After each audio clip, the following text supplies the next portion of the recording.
You know, sometimes I have a patient who will come to me and say, she have a little pain here. Well, I have a lump in my breast. Went to the doctor. Tell me it's small and it ain't cancerous, so don't worry about it. This is the way you do. Don't worry about it, and you leave it until it get a little bit bigger and it turn cancerous, right? And then you got to cut off your whole breast and give, all kinds of things. I see, there are lots of things for getting rid of lumps. There are a lot of herbs for getting rid of lumps, right? So one of the main reasons why you have lump in your breast is because first you have an iodine shortage in your body to start with. Lumps in your breast, lumps in your uterus and all them things.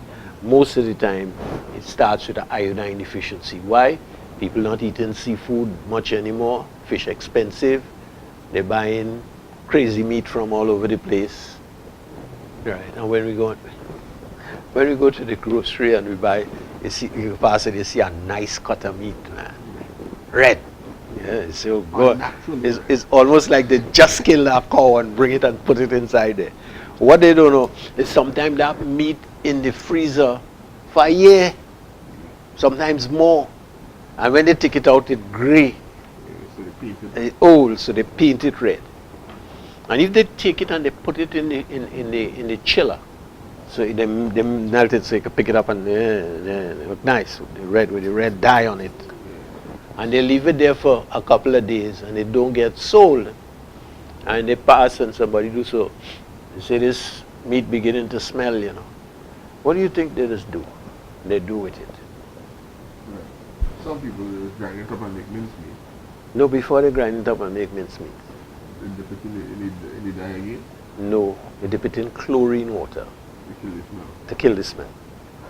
So lots of times you're buying chicken and meat in the grocery, but meat has been sitting long out there and start to turn. Yeah. And they put it and they soak it in chlorine water, wash it off, put back some dye on it, each chicken repack it a little bit, right? Put it back on the shelf. And we want to know why we're getting sick. Plus the fact that the chicken you have on the thing full of steroids and all kinds of things. I told a patient the other day, he came with a back problem. So I put him on the table. But, when he went to go on the table, he have breasts, almost like a woman, and his hips kind of round. So I look at him. This boy eating too much chicken. He said, Doc, how you know I eating chicken? I say, you have big breasts and your hips going round. You're getting changed into a woman. He said, I like plenty chicken, I say, yeah. I say, that is what causing that. He said, oh, I didn't know that. I say, well, you should do something about it. I say, do me a favor. The next time you go to sit down and eat chicken, right? So you cook it, or you buy it outside and anything, nice fry and thing. I say, let it cool a little bit. Then take off the skin, where they have all the goody tastes, right? That's where the taste is. The taste is in the chicken, the taste is in the skin, and the things that they just dip it in. I say, and take a little plastic knife and raise up the layer of flesh between to each other. I say, what you'll notice is a whole layer of slime, right? I say, and then when you open it out and take it and put it to your nose, I say, and I hope you could smell good, because it will not smell nice. Looking to turn the half nation of all your listeners into vegetarians. He comes back to me a couple of weeks later. He says, I couldn't believe I was eating that stink stuff all the time, I say, we don't think that. I remember going to an anniversary party about 6 months ago, and they bring out curry chicken. And when they do something, they open the top. I just walk outside. It wasn't smelling like chicken. It had this under smell to it, and there's no way on earth I'm going to eat that.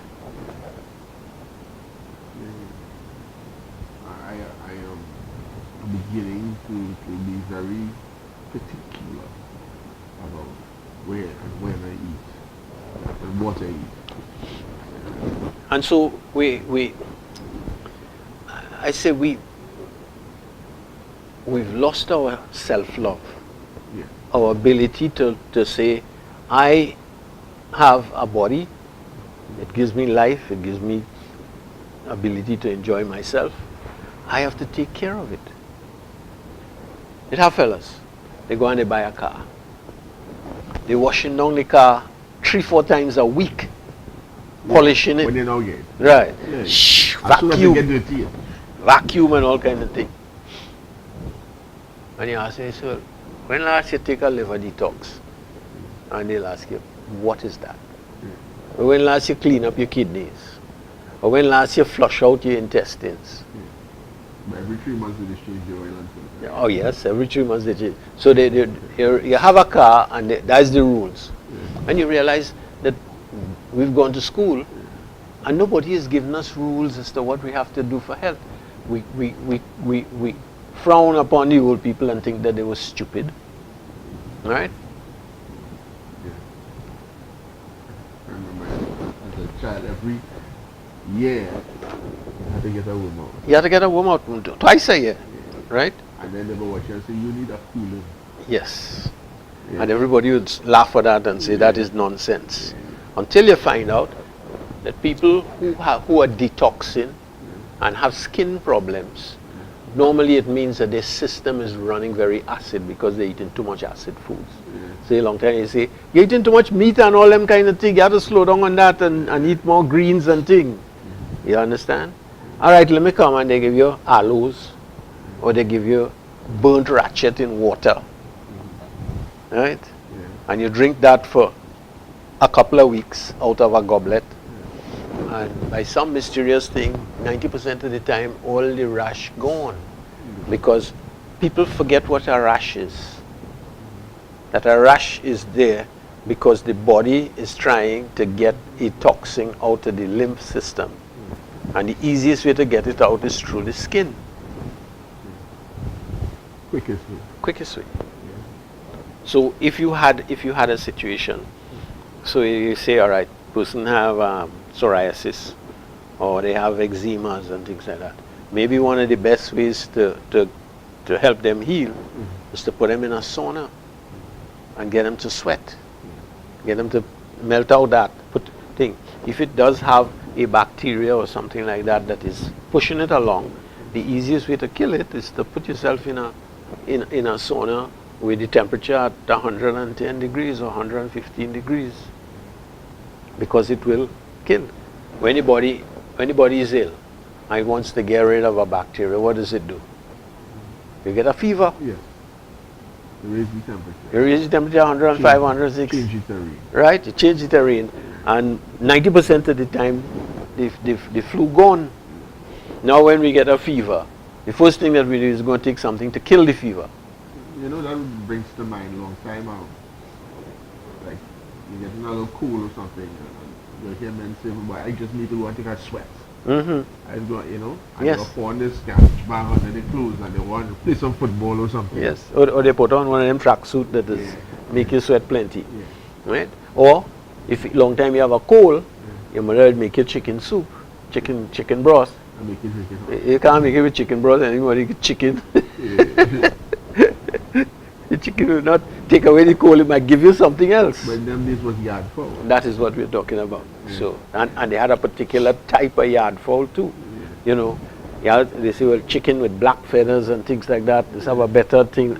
They knew all kinds of things that we don't know. And the one that when they clean their coat, the one that don't have no feathers on it. Right. Yeah. So you'd go and your mother would put you to bed and she'd go and get a blanket and she'd put you on and oh God, I'm hot already, yeah, but stay there, you need to sweat out that fever, you sweat out that sickness. Next morning, they listen.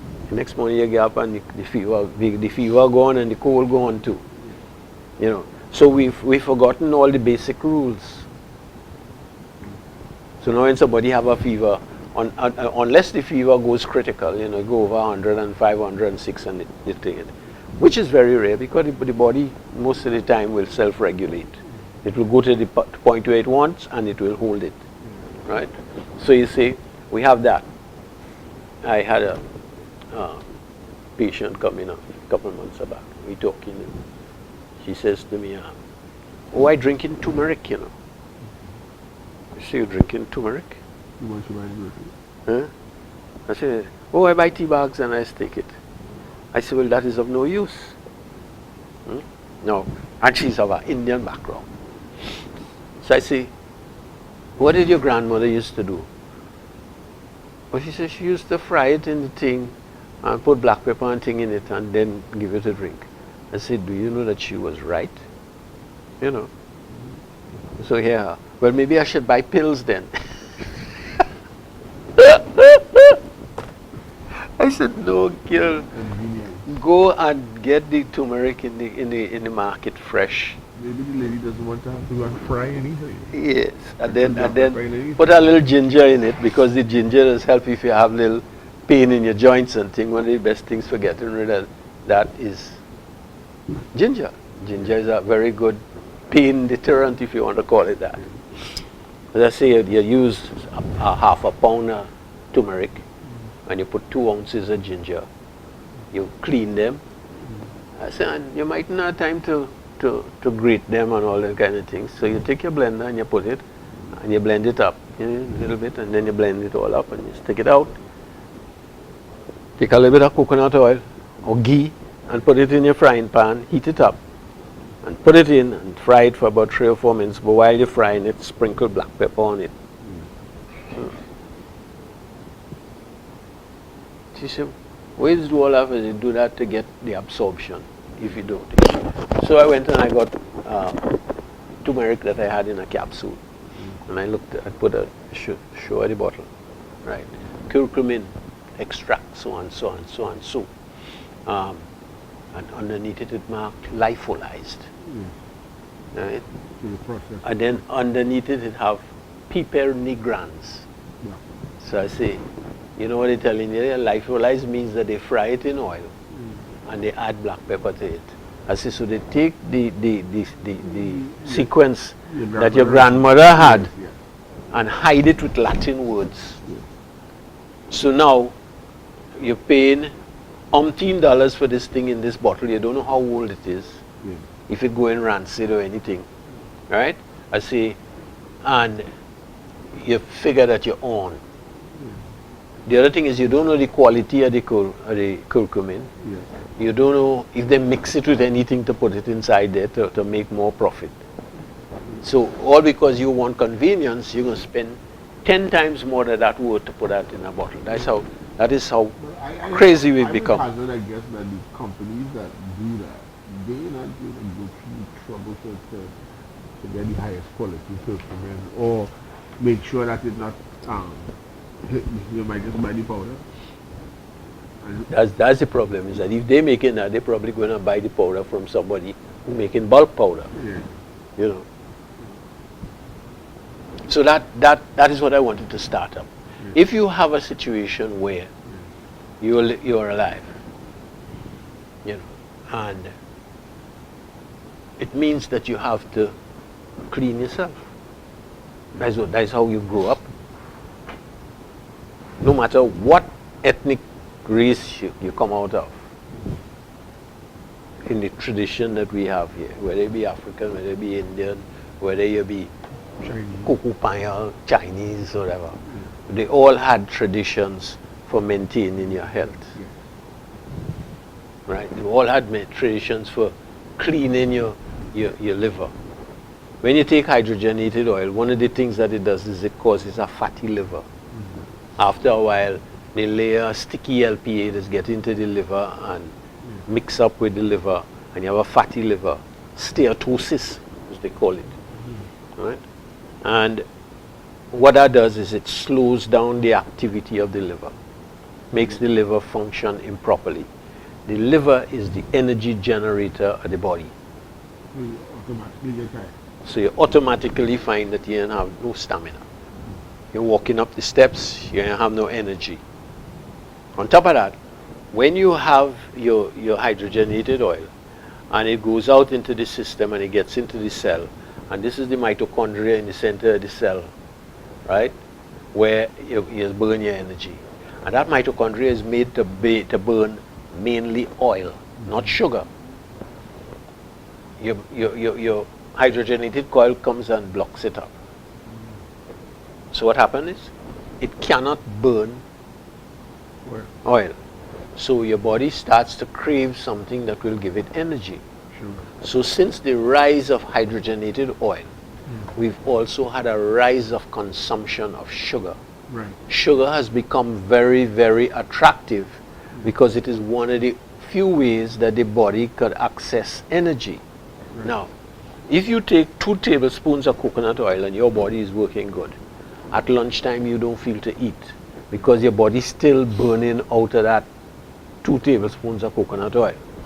If you sit down and you eat 2 fry bake with okra and bulgur and all kind of thing, lunchtime you're hungry because the body burning sugar works much harder at getting energy than if it was burning oil.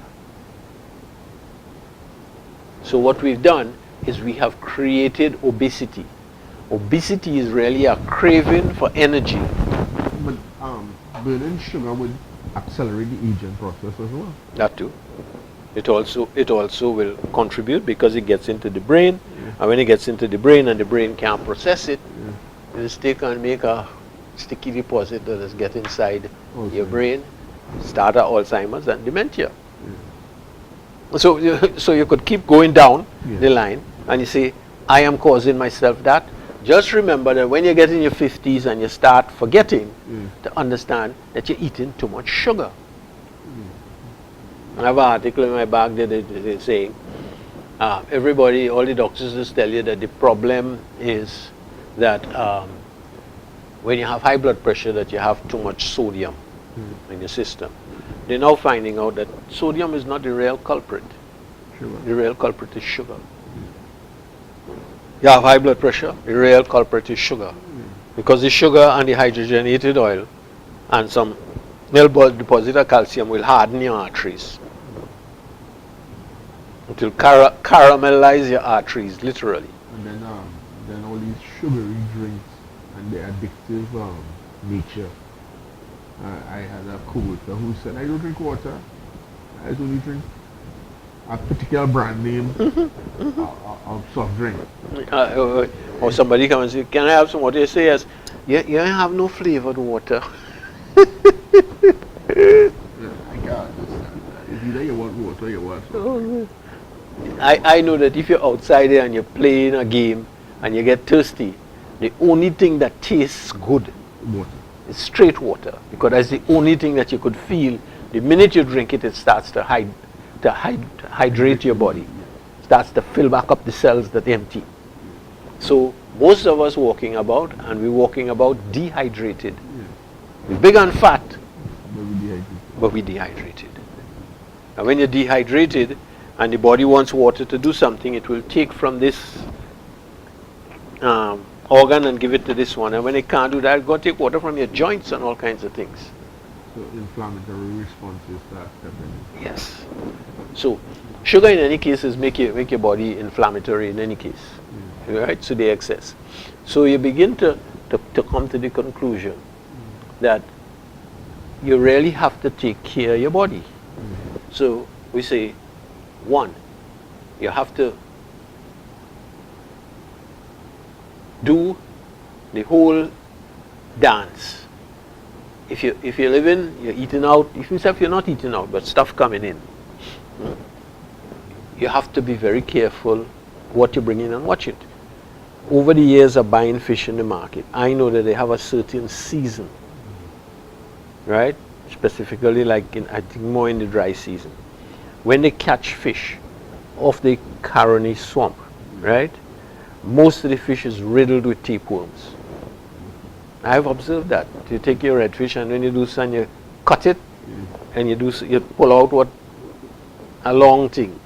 Now when you take it, I have a microscope, so you're going to take it and put it underneath it. Tapeworm. Big tapeworm. I mean big for this size, right? But for a little fish this size have a tapeworm that size. And not one. Then you have I think for certain kind of fish like cavalli seem to have more tapeworms than other fish. It's cavalli followed by redfish. And once in a while, if you find carries and things that grow up in the Gulf, you might find a couple of tapeworms, again, more to the end of the tail or sometime up by the head. You know, the first time I found it, I couldn't believe it. Where did I get it from? And you realize that that is from the junk that they eat in. Because all your sewage coming down, and it coming down the Caroni River.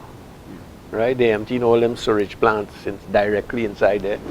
And that's our drinking water too. Right? Like some people think that. Well, you might think, well, it ain't mine, right? But who tell you so? Yes. They get water from Canada. They get the main line is go right across and going to Westmoreland. They probably don't know that. No, I don't think so. You know, there was a big plan afoot a few years ago, 2 or 3 years ago. They wanted to take a feeder line from St. Joseph and cut through the back and put it into Valsayn, right? You don't know why? To get the clean water from the wells there. Yeah, we have artesian wells in the all the valleys, right? And that is supplement the supplies coming out. So they just take water coming up from the Caroni. So you're living in this posh area and you're drinking sewage water. So somebody decided with a little clout that the thing to do would be to bring water from here and pump it in on this side, right? And probably eventually lock that off so you could start drinking artesian well water. Well,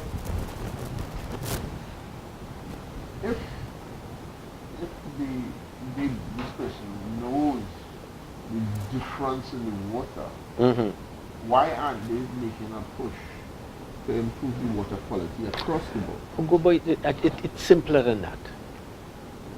The Caroni Arena project, the people who built the plant were the Germans. If you go into the Caroni Arena project, where they're taking the water, you'll see there's a massive thing built, and they will tell you that it is a giant carbon filter. And the giant carbon filter is supposed to filter all the water coming out. And then if you're lucky, one of the fellows who are working will tell you, it has never been used. So it's just sitting down there. And on top of that, if somebody say, in order to save a little money and to keep water in the Caroni, what we'll do is we'll dump the Caroni Arena project into the Caroni. And we'll take it out when it reaches down inside the swamp. That's where the water plant is. So we have a water plant that has used plenty aluminium powder and all kinds of things in order to flocculate out the muck. Right. When you had the ability to keep the water very clean, put it in pipes and bring it down, right, and distribute it properly. So the only persons I could see benefiting from that is the people who supply chemicals to that plant. To flocculate out that water and try to make it presentable. And you notice WASA will never tell you when they take a sample of water what it have in the water. We bury all them things and we get up and we carry on, right? But we don't do that.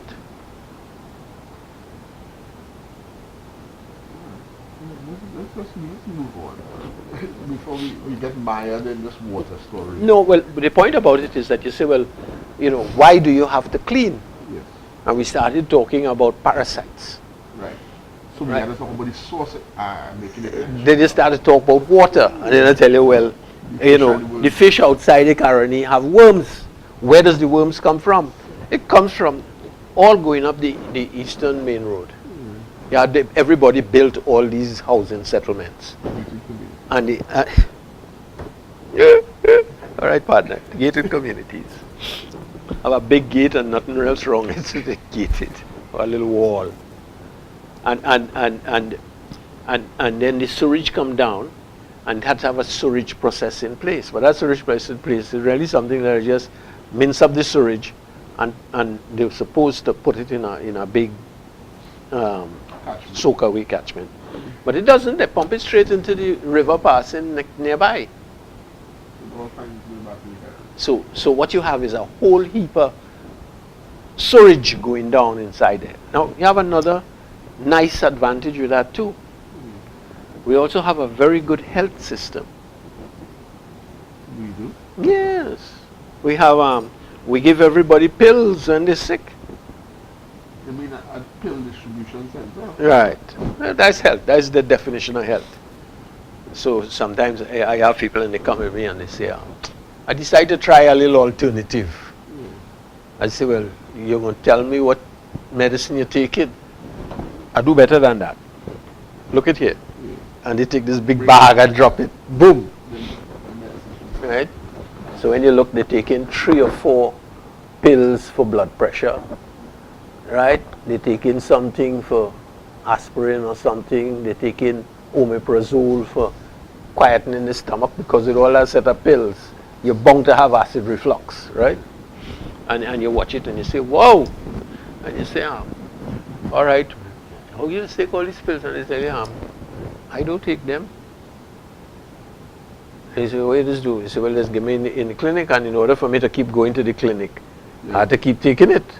I say, well, so here's do. There's either dump it in the rubbish, or they'll flush it down the sewer, right? So in the landfill or in the carrier. Right. So in the carrier now you have both control pills, you have high blood pressure pills, you have all kind of pills, all kind of steroids, all kinds of things going down the road. And then the fishy thing. Yeah. But you drinking the water. So I feel that they could never give you a breakdown of that water coming out of the carony. Because if they give you that breakdown, everybody want to know who got it. That is why we're so sick. Right? So we're talking about all the sources of contamination which would require you to no, we just started to talk about contamination. Right? Why we have to clean. Yeah. Why you have to clean your body. Years ago, they had a battery factory in Arima that nobody just talk about. They're going out of business. But the area where they had the battery factory, they didn't have any real details about how to dispose of the waste. So the whole land in that area is toxic.